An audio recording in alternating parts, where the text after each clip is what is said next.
thank you for your time. Thank you, Mr. Reinke. So that was the last person who signed up. Was there anyone who came in late? I'm pretty sure I was signed up on the blue sheet. Dan Hartung? All right, if you'd like to take the podium. I think the blue sheet was the either for or against removal, not necessarily to speak. Okay. Okay, I was misinformed. Okay. That's all I have to say. Thank you. Was there anyone else who came in late who'd like to address the council? Second call. All right. Well, thank you again to everyone who came out tonight on this topic. We have a few more items to go, and then we will get to what everyone came for. Moving on to item number 6 is the city manager update. Minus to do the removal and restoration. As past councils have authorized various and sundry repairs to the existing Monterey Dam, they've always had that opportunity when the bids came in to either accept the bids, reject the bids, or respec and rebid the project.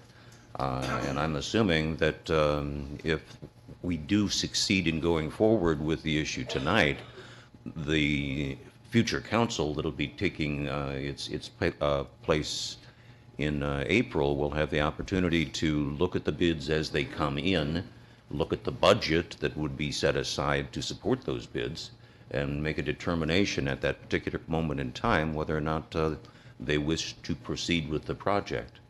At this stage, as I said at the beginning of my remarks, we've had an immense amount of scientific, hydrological, and engineering studies that have helped me in the course of coming to a conclusion that this is the best course of action for the long term for the city of Janesville for a whole host of reasons, not the least of which would be the financial implications down the road. I also want to say that I'm extremely appreciative of the public participation that's happened as a result of this particular project. During the course of the citizen engagement forums, as well as the meetings of the various and sundry advisory groups that have looked at this particular issue, it's been a great discourse opportunity for the community, and I value that input. But again, I've got to Save some money. Okay, and then, actually, this would be a good one up there, though. So we can kind of go back to the tangent, I guess, of maintenance. So it was said multiple times, and I just want to clarify it, that whatever that takes to do, rather than, in my mind, rather than put a dollar amount on it, it's the getting it done that is the important part. And so however that has to happen needs to be figured out so that we can proceed with removing the dam. Yeah, and further, I think what we need to do, and the real sum and substance of the motion that was made, is to get us to a point where the mystery of what the cost associated with the removal of the dam and the full restoration is going to be. It would be my personal hope that the city staff would continue to work diligently to identify as many potential sources of funds to support the activities that would be authorized by the resolution. And at the appropriate point in time, when we know what the costs are going to be, we're going to, at that particular moment in time, be in a position to know what the sources and uses of the funds can potentially be. And the council will have the opportunity to make that decision. But to tie the hands of staff at this particular moment in time just did not seem to me to be a reasonable thing to do. Consequently, the motion was brought forward in the fashion that it was. Yeah, and I guess my comment would be that the receipt of those monies was... There's basically two ways as a council member you can address an issue like this. You can do what my fellow council member Jorgensen did on this one here, is to come out pretty early and state a position and stay with it. And that works out good. It worked out good for him through this process. He still did his homework. He still asked his questions. I preferred not to comment publicly where I was leaning one way or the other.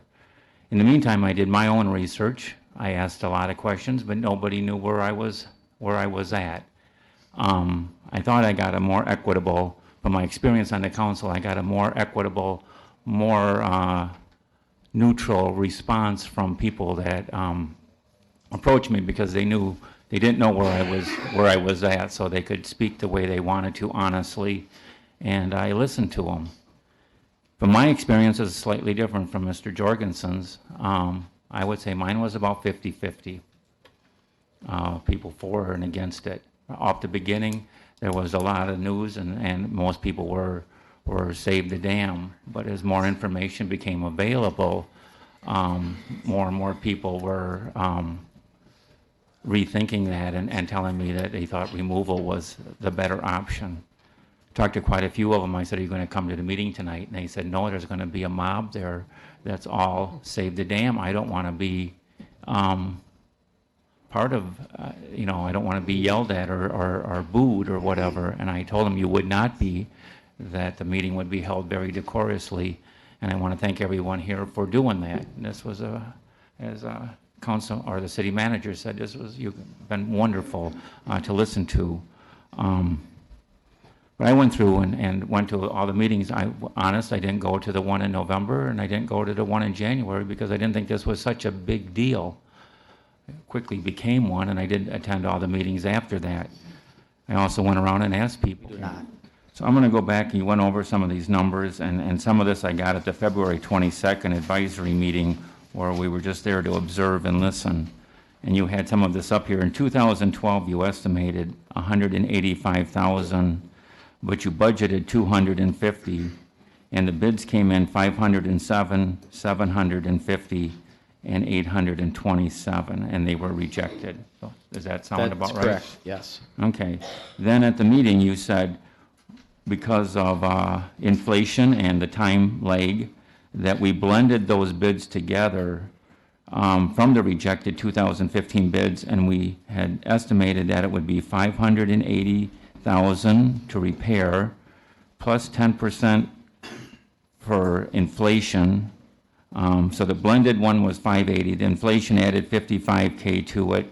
A 10% contingency was 63.5, and 3% engineering for 21K. And the number that I wrote down was $719,455. And that was mentioned that would repair 15 to 20% of the dam. Does those numbers? Yes, so we've got, I found that slide that you're referring to, and you're referring to the right-hand side, which is the summary of probable